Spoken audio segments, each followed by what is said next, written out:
এটা খুব সুন্দর হবে না যদি 50 বছরের শিক্ষা আপনি মাত্র 5 মিনিটে পান? তাহলে আপনি 50 বছর এগিয়ে গেলেন, তাই নয় কি? আমি আমার এই দীর্ঘ জীবনে যতটুকু শিখেছি, যতটুকু অভিজ্ঞতা অর্জন করেছি, তা মাত্র 5 মিনিটে আপনাদের সাথে শেয়ার করতে চাই। প্রতিটি পয়েন্ট যদি আপনি মনোযোগ সহকারে শোনেন এবং নিজের জীবনে বাস্তবায়ন করেন, কাজে লাগান, তাহলে আপনি 50 বছর এগিয়ে যাবেন। মাত্র 5টি শিক্ষা, খুব বেশি নয়, কমও নয়। কি সেই মহামূল্যবান 5টি শিক্ষা যেটা 50 বছর লেগেছে আমার শিখতে? নাম্বার 1, কেউ তোমাকে বাঁচাতে আসবে না। বিশ্বাস করো, যদি তুমি তোমার নিজেকে না বাঁচাও, যদি তুমি তোমার নিজেকে তৈরি না করো, যদি জীবনের যত প্রবলেম তুমি নিজে হ্যান্ডেল না করো, তাহলে কেউ তোমাকে বাঁচাতে আসবে না। অন্যদের কাছ থেকে সুযোগ আসবে, সাহায্য আসবে, অন্যরা তোমাকে অনেক বেশি উপকার করবে, এই অপেক্ষায় আদৌ থেকো না। তুমি যে অবস্থায় আছো, যত সমস্যার মধ্যেই থাকো না কেন, নিজেকে বাঁচানোর জন্য, নিজেকে উন্নত করার জন্য কাজে নেমে পড়ো। নিজের জীবনের দায়িত্ব নিজেকেই নিতে হবে। তুমি নিজেই নিজের অনুপ্রেরণা এবং পথ প্রদর্শক হয়ে যাও। ট্রাই। নাম্বার 2, তাড়াতাড়ি ব্যর্থ হও, ভালোভাবে ব্যর্থ হও। ব্যর্থতা সাংঘাতিক একটা শিক্ষা জীবনে। ব্যর্থতা দেখে যারা মুষড়ে পড়ে, যারা পিছিয়ে যায়, তারা কাপুরুষ। তুমি যদি ব্যর্থ হও তবেই তুমি সফল হতে পারবে। তবে ব্যর্থতাকে মেনে নিতে হবে, ব্যর্থতার মধ্য দিয়ে হাঁটতে হবে, ব্যর্থতার কারণ খুঁজে বের করতে হবে, শিক্ষা নিতে হবে এবং ঘুরে দাঁড়াতে হবে। ব্যর্থতাকে মেনে নেওয়া যাবে না।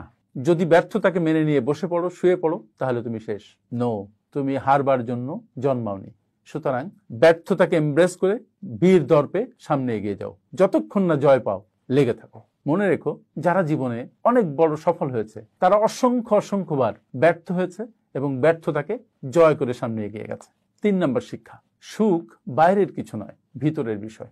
অনেক টাকা পয়সা, বাড়ি গাড়ি, সুন্দর নারী, সুন্দর পুরুষ, যাই বলো না কেন, কেউ তোমার সুখ এনে দিতে পারবে না যতক্ষণ না তুমি মনের ভিতরে সুখের বাগান তৈরি করতে না পারবে, যতক্ষণ না তুমি নিজে সুখী হতে না পারবে। অন্য মানুষেরা সুখের অ্যাপারেটাস, সুখের অনুষঙ্গ হতে পারে, কিন্তু সুখী তোমাকে হতে হবে। অন্য কেউ তোমাকে সুখী করতে পারবে না। এই কথাটি যত তাড়াতাড়ি বুঝবে, ততই তুমি সুখী হতে পারবে। তোমার নিজের যে মূল্যবোধ, সেই মূল্যবোধের সাথে মিল রেখে তুমি তোমার জীবন পরিচালনা করো, নিজেকে সুখে ভাবতে শিখো, তুমি সুখী হবেই, কেউ আটকাতে পারবে না। পয়েন্ট নাম্বার 4, সময়ের মূল্য সবচেয়ে বেশি।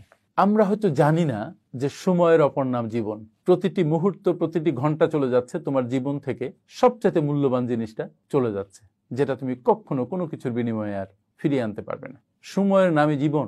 তাই এখন থেকে একটা সেকেন্ড অপব্যয় করো না। তুমি তোমার জীবন গঠনে, তোমার পরিবারের সমৃদ্ধির জন্য, তোমার সোসাইটির জন্য, তোমার দেশের জন্য প্রতিটি মুহূর্ত কাজ করে যাও। জীবন এত ছোট যে সময় নষ্ট করার মতো লাক্সারি তোমার নেই, কিন্তু আমরা বুঝে না বুঝে